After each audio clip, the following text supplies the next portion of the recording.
Hô tắc á, hô tắc á, hô tắc á. Hơn người chị em, hơn người chị em.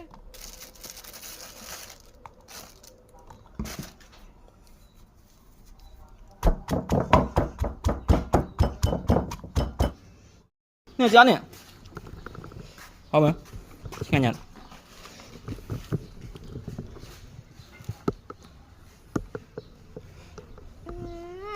Con thằng này.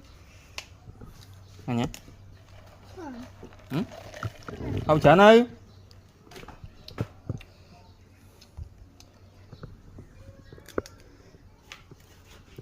Nghe nhé.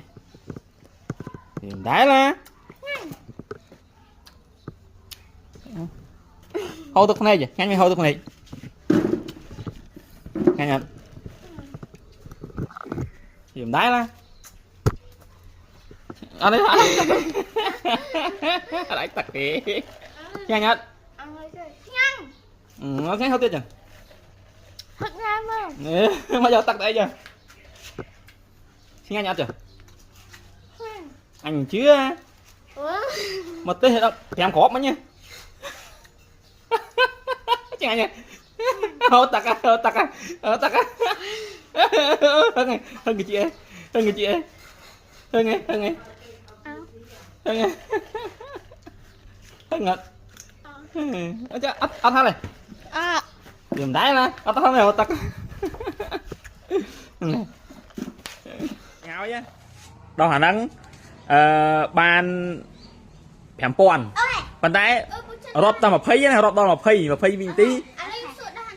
Đâu hả nắng nè, đo cho anh nè, đo cho. Chụp sao mà như thế này. Nè, đo cho anh nè, đo cho anh nè trên biển nắng ấy.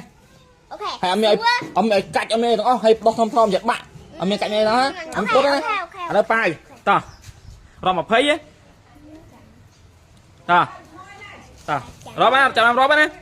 1 2 3 4 5 6 7 8 9 10 11 12 13 14 15 16 17 18 19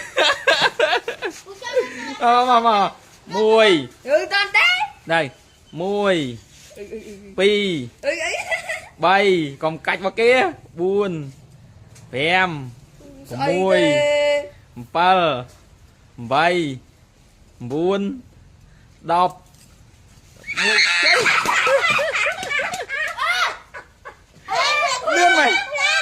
lươn mày đâu mày ơi con áp phật Ất biên phốt từng ọp. ơi da ơi à đâu phải hại nào mày mưa đau mày nhá đau mày đau xương mày Mà nhà bên đó mình đầy trăng này. Hay sao tiếng nó mình liền vậy. cái đăng gì được việc đâu nói giùm tôi em ơi này giùm ơi anh đang bên chè bên đây không có lo này anh đang đo chân máu anh đi bên này nhưng bột anh đi mà chè giùm ơi chụp nè chè cài chân máu nè chè cài chân máu được làm lứa mà này chè và nó máy sâu cho chè tôi cho bọn anh đi với nhỉ